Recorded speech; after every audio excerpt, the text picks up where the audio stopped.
Buenas tardes, comunidad. El día de hoy les vengo a traer un tema correspondiente al curso de física llamado rotación de rígidos con eje de rotación fijo.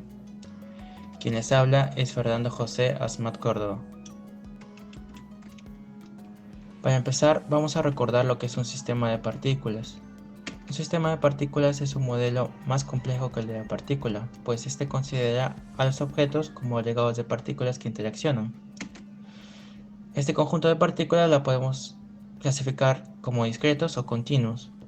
Discretos cuando se puede contar el número de partículas, cuando es una cantidad finita. Y continuos cuando las partículas están distribuidas de manera continua en el objeto.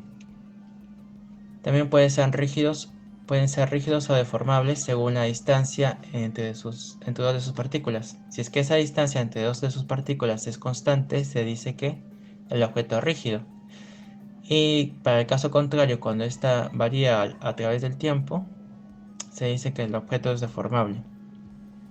En la vida real, todos los objetos son deformables. Sin embargo, para este caso se va a tomar el modelo de objeto rígido, pues simplifica las cosas. Ahora vamos a ver a recordar, porque seguro ya han visto algunas ecuaciones de la cinemática rotacional. Como ven en la figura, vamos a ubicar a una partícula SUI de un objeto que parece ser un disco en forma de circunferencia. Esta partícula P sub i se va a mover alrededor de una circunferencia alrededor del eje fijo de color naranjado que se ve en la imagen. Y va a barrer un ángulo diferencial de θ y una longitud diferencial de s.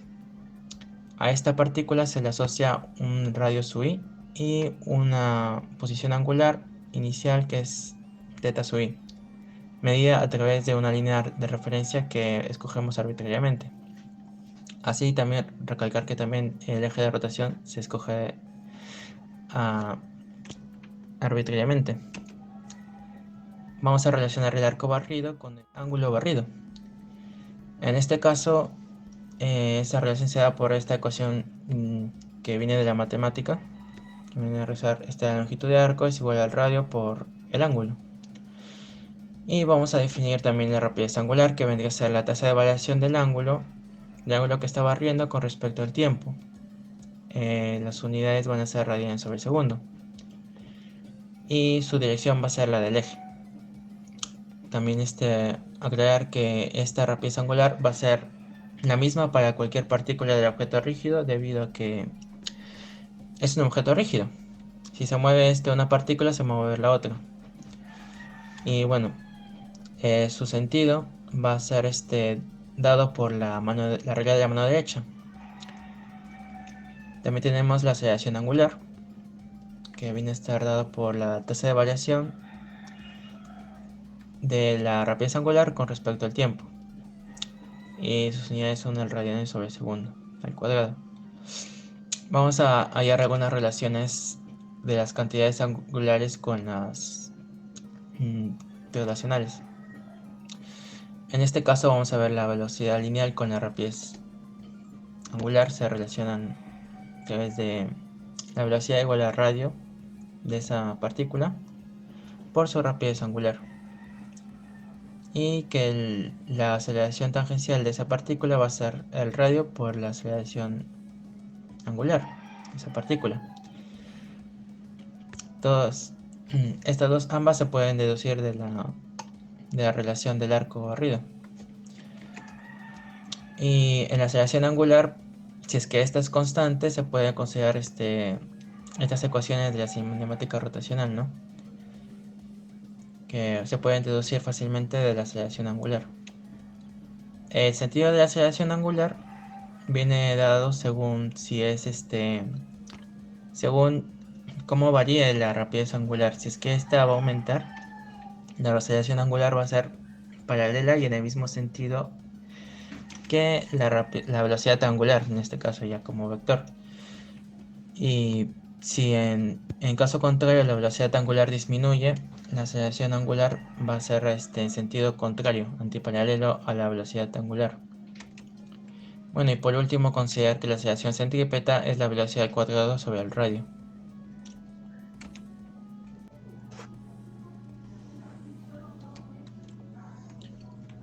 Ahora veremos lo que es la energía cinética de rotación.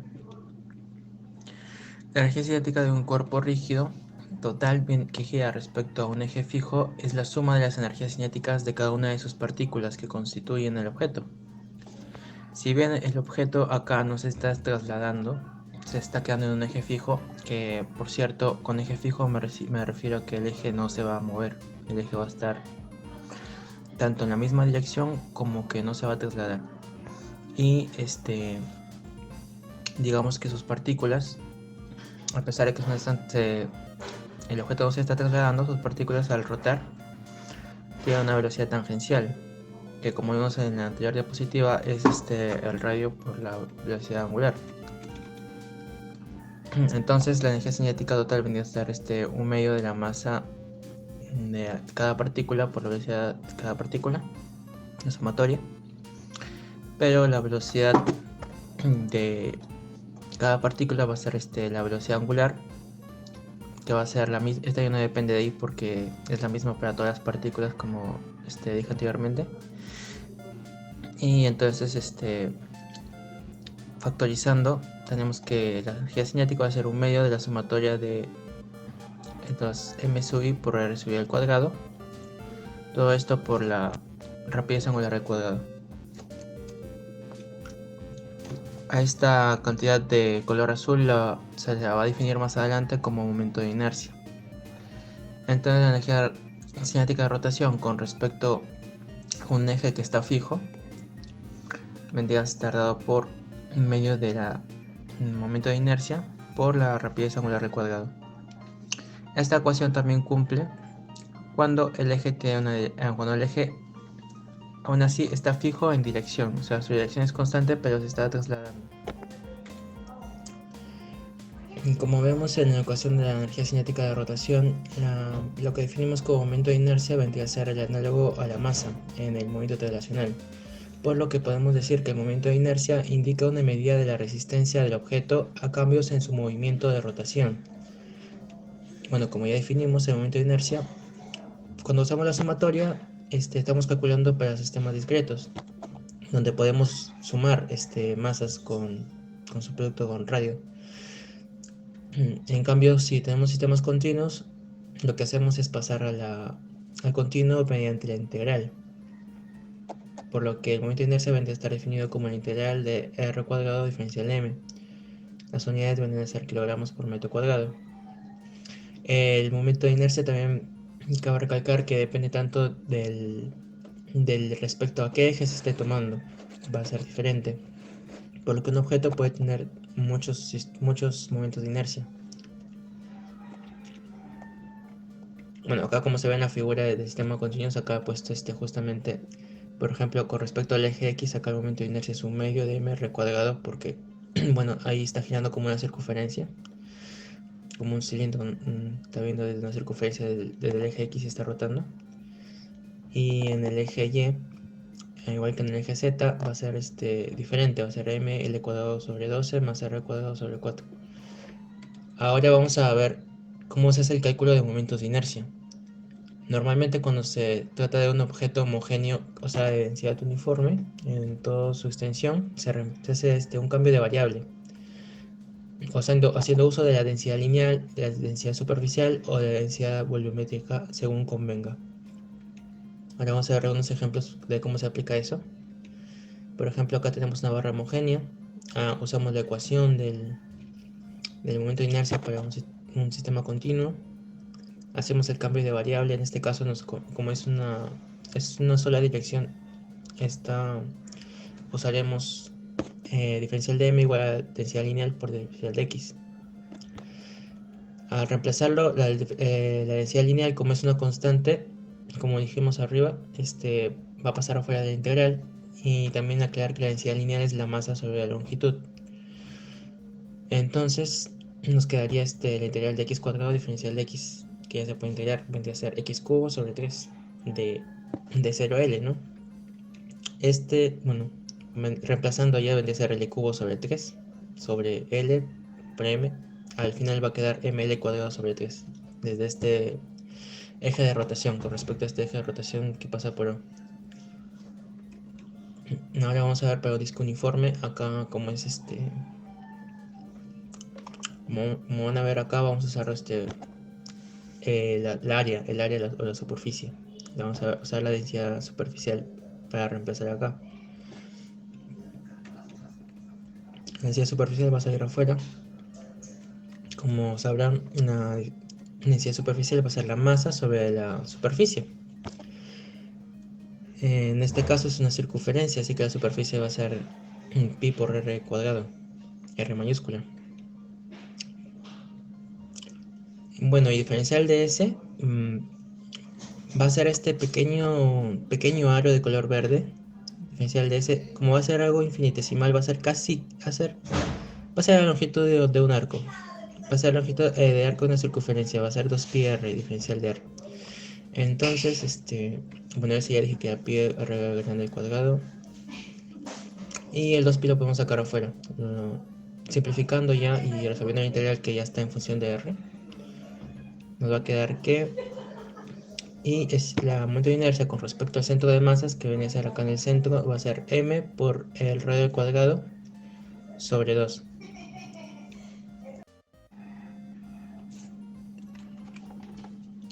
Ahora veremos uno de los teoremas para el momento de inercia, que es el teorema de Stirner para los ejes paralelos.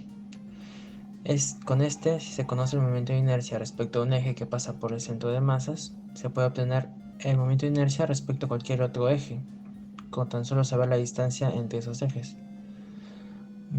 Bueno, acá tenemos una figura donde vemos el eje que pasa por el centro de masas y otro eje que pasa por un eje de rotación E. Trazamos tres vectores, uno R mayúscula sub i, que sería la posición de la partícula x sub i respecto al eje de rotación E, y un R sub i minúscula para la posición de la partícula x sub i desde el eje del centro de masas. Y bueno, y un vector que una esos dos ejes. Se tendría esta relación de suma vectorial, si sumamos d más r minúscula, vendría a dar la r mayúscula. Bueno, sacándole módulo, bueno, más que módulo sería multiplicando, elevando el cuadrado, ¿no? Y multiplicando por m sub i a cada término, y aparte añadiéndole la sumatoria, vendría a darse lo que está en la tercera línea. Y acá simplificamos algo acá de lo que está de rojo. Entonces se preguntarán por qué. Porque si es que conocen o antes ya han visto cómo se halla el centro de masas de un cuerpo, sabrán que la sumatoria de las masas por las posiciones de cada partícula en sumatoria es igual a la masa total por la posición del centro de masas respecto a ese eje. Pero sin embargo, R sub i se está tomando desde el centro de masas, por lo que la posición del centro de masas con respecto al eje del centro de masas va a ser el origen, pues va a ser 0, por lo cual se va a eliminar esto. Al final nos va a quedar que el momento de inercia con respecto al eje de rotación es igual a la masa total por d cuadrado, que sería la distancia entre los ejes, más el momento de inercia con respecto al centro de masas. Bueno, acá en este caso el d cuadrado vendría a ser h cuadrado, ¿no? Y lo mismo, es el módulo de d. Bueno, acá esta ecuación, que como dije, sirve para hallar el momento de inercia con respecto a cualquier otro eje. Y ahora veremos el teorema de los ejes perpendiculares. A diferencia del otro teorema que se puede aplicar a cualquier cuerpo, el teorema de los ejes perpendiculares solo se puede aplicar a objetos planos, es decir, a cuerpos bidimensionales o objetos de espesor uniforme. O también que su espesor sea despreciable con respecto a las demás dimensiones, ¿no? Este teorema establece que la suma de los momentos de inercia en un objeto plano con respecto a los ejes perpendiculares cualquiera contenidos en el plano del objeto es igual al momento de inercia con respecto al eje que pase por ese punto, por la intersección de esos dos ejes y que sea perpendicular a esa intersección, en el plano de esa intersección. Entonces, como ejemplo tenemos acá, es que tomamos este plano de este objeto bidimensional, como dice la condición. Vamos a tomar el momento de inercia en X y el momento de inercia en Y. Estos X y Y son perpendiculares, como dice la condición, y se intersectan en el origen. Y un eje perpendicular que pase por el origen sería el eje Z. Entonces, la momento de inercia en Z va a ser la suma del momento de inercia en X y momento de inercia en Y. Se puede demostrar usando Pitágoras, ¿no? Porque al final la masa va a ser la misma y se va a sumar las posiciones en X al cuadrado más las posiciones de Y al cuadrado. Y por Pitágoras sabemos que X cuadrado más Y cuadrado va a dar la posición en Z cuadrado,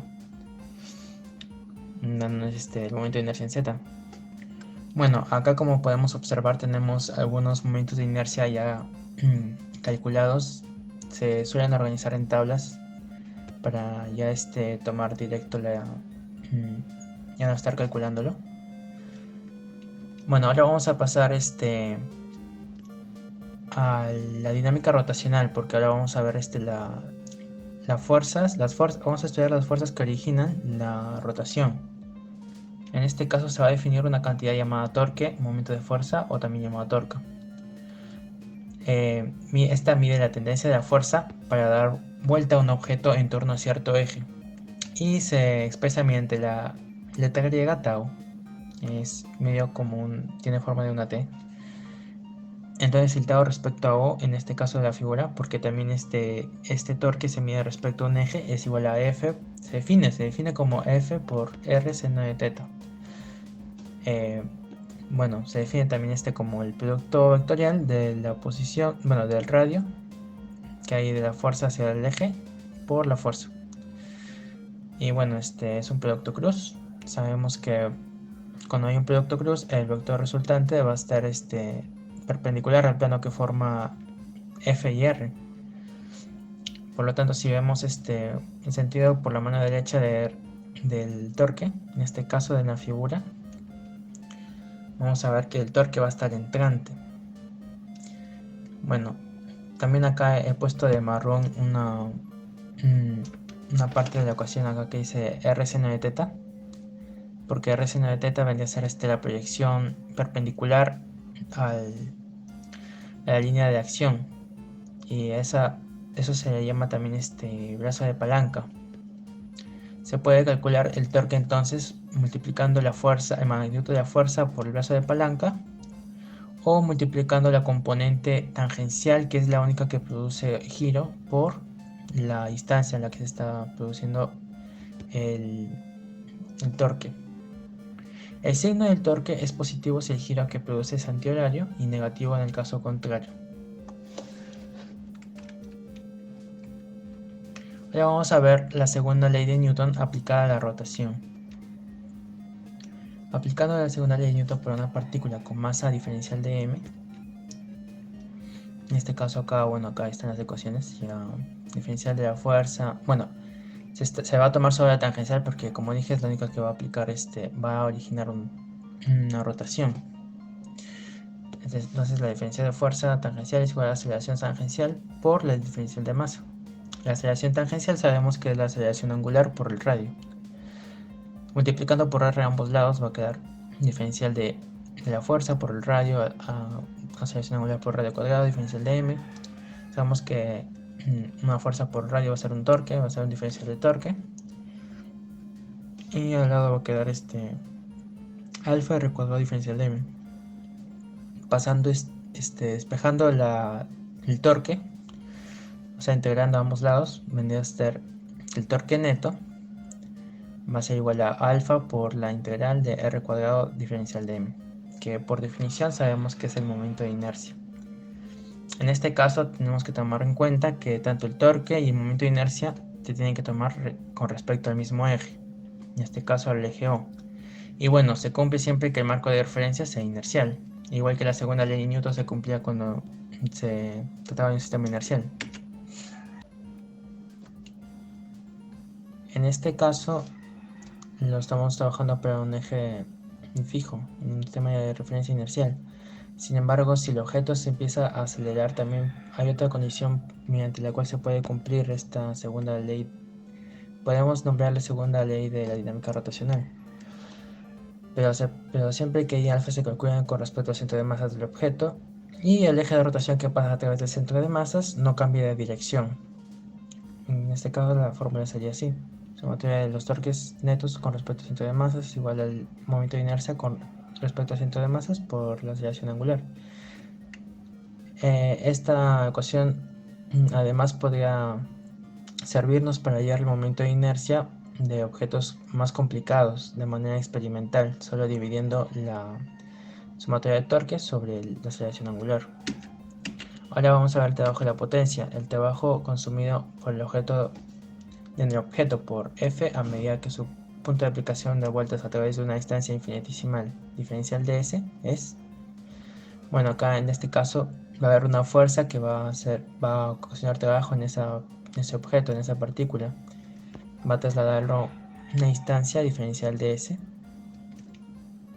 En este caso no va a tomar la fuerza tangencial, ya que como ya explicamos, bueno, como también se ha visto en capítulos anteriores de este tema, la otra componente que vendría a ser la componente normal al desplazamiento no hace trabajo, solo hace el trabajo que es tangencial. Por eso el trabajo en este caso sería la fuerza tangencial por el diferencial de S, que es lo que recorre. Ahí reemplazando sería F seno de teta, seno de phi, R diferencial de teta, F seno de teta por R es el torque, por lo que diferencial de trabajo sería el torque por diferencial de teta. Despejando el trabajo, nos va a quedar que el trabajo es la integral desde teta 1 hasta teta 2 del torque con respecto al teta. Bueno, y si seguiremos con la ecuación anterior dividiendo entre diferencial de tiempo, vamos a llegar a la ecuación de potencia, porque la tasa de variación del trabajo con respecto al tiempo es la potencia. Entonces tenemos que la potencia va a ser el torque por la rapidez angular, o sea, joules por segundo. Bueno, ahora con esta ecuación del trabajo con respecto al movimiento de rotación de un eje fijo, podemos hacer que el torque, por lo tanto, sea igual al momento de inercia por alfa. Y alfa a su vez es la tasa de variación de la rapidez angular con respecto al tiempo. Haciendo regla de la cadena, multiplicando diferencial de teta sobre diferencial de teta, vamos a llegar que el torque es igual al momento de inercia por rapidez angular por diferencial de la rapidez sobre diferencial del ángulo barrido. Por lo tanto, reemplazando la ecuación del trabajo, quedará trabajo desde teta 1 hasta teta 2 de I, que es el momento de inercia, por la rapidez angular diferencial de la rapidez angular. La momento de inercia va a salir afuera, y la integral con respecto de la rapidez angular va a ser, como sabemos, esa rapidez pero al cuadrado sobre 2, evaluándola de teta 1 hasta teta 2, por lo que nos va a quedar I por omega final al cuadrado sobre 2 menos I por omega inicial al cuadrado sobre 2. Y como se habrán percatado, esa es la variación de la energía cinética rotacional, por lo que hemos llegado acá a un análogo al teorema de trabajo-energía, que sería en la rotación. Sin embargo, también se puede generalizar para cuando hay una rotación y traslación. Se puede tomar el trabajo como energía igual a la variación de energía cinética total, que vendría a ser la energía cinética de traslación del centro de masas más la energía cinética de rotación con respecto al centro de masas. Y bueno, algo más a considerar es que si el sistema que queremos trabajar es aislado, o sea, no actúan fuerzas externas o torques externos, podemos decir que se va a conservar la energía dentro de ese sistema. Ahora vamos a ver otro movimiento importante dentro del tema, que va a ser el rodamiento sin deslizamiento, llamado también rodamiento puro.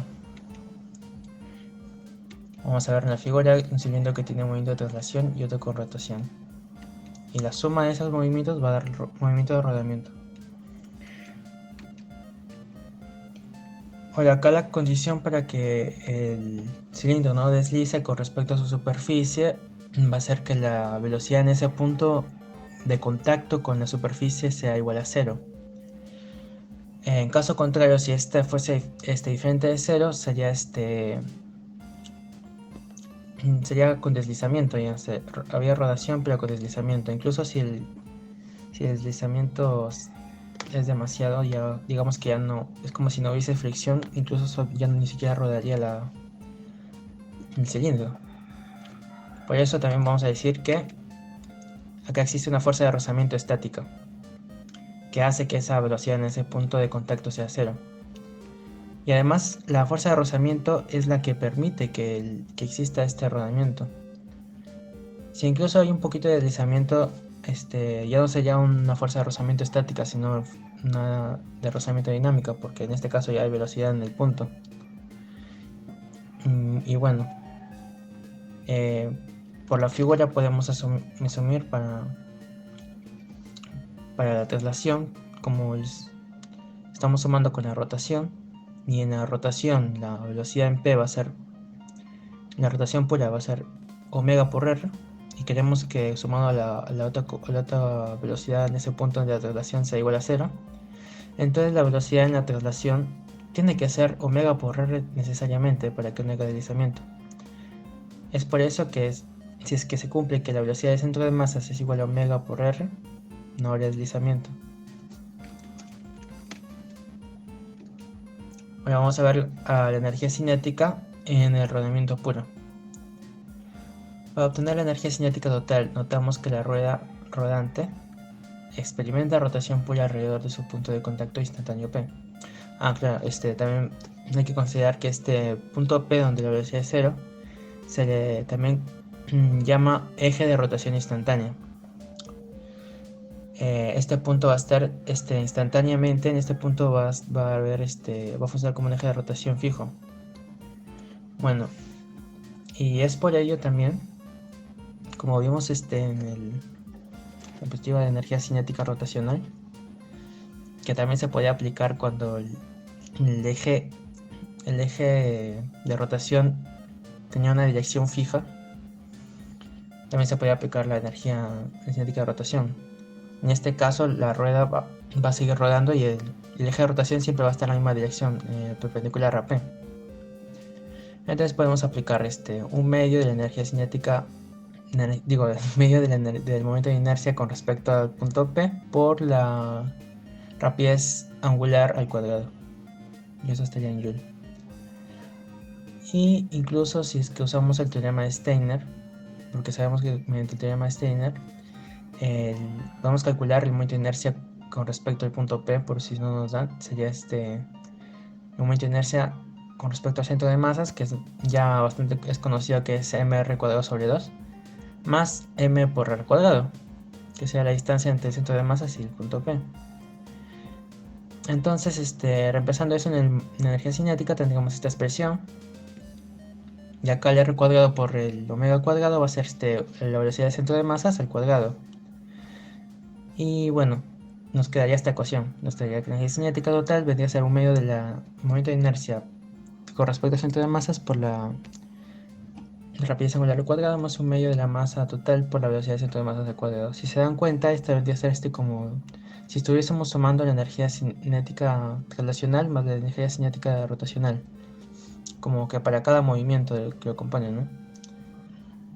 Pero siempre recordar que cuando hay traslación, cuando se considera traslación, siempre considerar con respecto al centro de masas. Y bueno, acá hay una imagen para ilustrar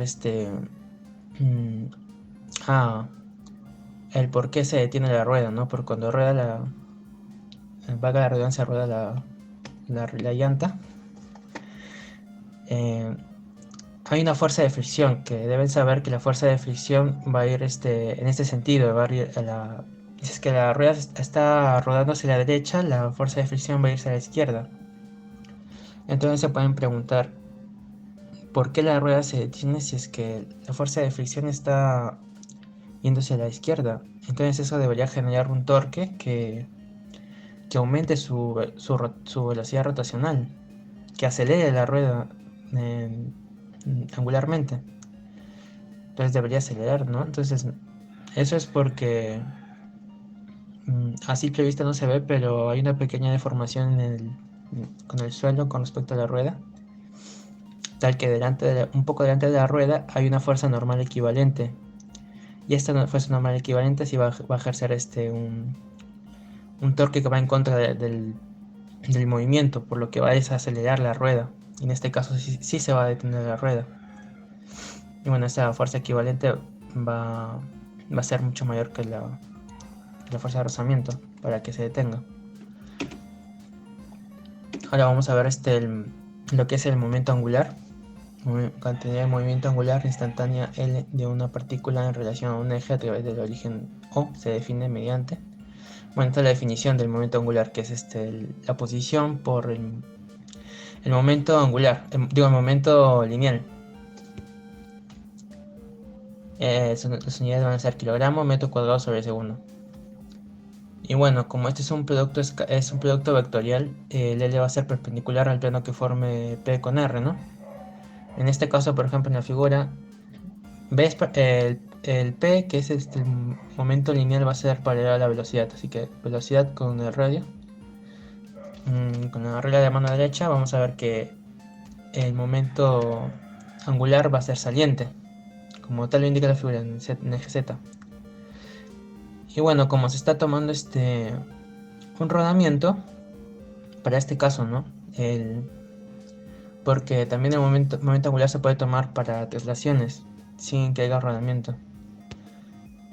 Y digo, rodamiento no, giros. Rotaciones. Entonces, en este caso, si las partículas se van a mover en torno a una circunferencia y sabemos que la velocidad cuando se mueve una partícula en una circunferencia siempre es tangencial a la posición o al radio. Por lo cual se va a simplificar mucho. Va a ser el momento angular de una partícula va a ser m por la velocidad por el radio. Masa, velocidad por el radio. Bueno, como multiplicando por r sobre r, acá podemos llegar que mr cuadrado por v sobre r, que vendría a ser mr cuadrado y vendría a ser este momento de inercia por la rapidez angular. Y vendría a estar en kilogramos por metro cuadrado sobre segundo. Y esto incluso, esta última ecuación se puede generalizar para todo el objeto, siempre que el sistema de partículas gire alrededor de un eje de simetría. Y ahora vamos a hacer algo que es derivar la definición del momento angular. Como es un producto vectorial, se deriva como un producto. Entonces vamos a hacer la derivada del radio con respecto al tiempo por el momento lineal más el radio por la diferencial del momento lineal respecto al tiempo. Entonces acá podemos simplificar, porque derivada de la posición con respecto al tiempo es la velocidad, y multiplicado a escalar vectorialmente por el vector de momento lineal va a ser 0, porque son paralelos, pues velocidad con momento lineal, como recordarán. Entonces se descarta, quedaría solo r por diferencial de p con respecto al tiempo, pero por la segunda ley de Newton conocerán que eso es igual a la fuerza. Sería la fuerza por el radio. Y eso sabemos que es la definición del torque. Por lo cual para una partícula la variación del momento angular va a ser igual al torque. Y para un sistema de partículas, ya generalizando para todas las partículas, va a ser la sumatoria de torques netos, va a ser netos que actúan en el sistema de manera externa, va a ser igual a la tasa de variación del momento angular total con respecto al tiempo. Ahora, ya como último concepto, vamos a ver la conservación del momento angular. La cantidad de momento angular total de un sistema es constante tanto en magnitud como en dirección si el momento de torsión externo neto que actúa sobre el sistema es cero, es decir, si el sistema está aislado. Claro, cuando nos referimos a un sistema aislado es que no actúan fuerzas externas dentro del sistema, que actúan sobre el sistema. Entonces, la sumatoria de tóxicos externos sería igual a cero. Entonces, el momento angular total sería una constante. Porque como vimos en la ecuación anterior, si es que eso se da, la variación del momento angular sería cero, o sea, no variaría. Sería siempre constante y el momento angular inicial sería igual al momento angular final. Y bueno, para un sistema de partículas que gira en torno a un eje de simetría, sabemos que el momento angular es igual al momento de inercia por la rapidez angular. Por lo cual, rapidez angular por momento de inercia inicial más momento de inercia final por momento angular, por rapidez angular final, se va a cumplir. Bueno, estas expresiones valen tanto para rotación en torno a un eje fijo como para rotación en torno a un eje a través del centro de masas de un sistema móvil, en tanto dicho eje permanezca fijo en dirección. Acá tenemos dos imágenes donde se va a cumplir la conservación del momento lineal digo angular. Por ejemplo, acá en la primera imagen hay un disco que está girando y va a caer abajo con un disco que está en reposo. Y cuando se junten van a girar ambos. Entonces podemos decir que las superficies de contacto de ese disco con la barra donde está cayendo no realiza torque debido a que eso se estaría pasando por el centro de giro. Entonces no habría torque ahí, no habría torque, entonces la sumatoria de torque externo sería igual a cero. Y se cumpliría entonces que en el instante inicial, que sería el momento de inercia del disco de arriba, al inicio, más la rapidez angular del disco de arriba, al inicio. Entonces al final, cuando estén acoplados, los momentos de inercia se van a sumar. Por si acaso, aunque no me había dicho, los momentos de inercia son aditivos. Si yo sumo si yo uno o dos, ¿cómo le dicen? Unos pequeños, rebanadas. De un modo de rebanadas se van a sumar los momentos de inercia. Y bueno, ahí como va a haber más momento de inercia, va a disminuir su rapidez angular, va a rotar con menos velocidad. Acá en la segunda imagen vemos otro ejemplo de conservación del momento angular. Que está rodando un tipo cajita alrededor de un eje fijo, y nosotros estamos jalando justo de ese eje hacia abajo con una fuerza F. Y bueno, como estamos justo haciendo la fuerza F en el centro, no va a haber torque. Vamos a meter el torque externo, va a ser igual a cero, por lo cual se va a conservar el momento angular. Y bueno, acá decidirían del hilo, disminuye mi momento de inercia, pero aumenta mi rapidez angular. Claro, como va a disminuir el rayo, va a disminuir el momento de inercia, y en consecuencia si disminuye ese, tiene que aumentar la otra cantidad que es la rapidez angular. Y él se va a conservar. Y bueno, eso sería Bueno, eso sería todo. Muchas gracias por su atención y hasta una próxima oportunidad.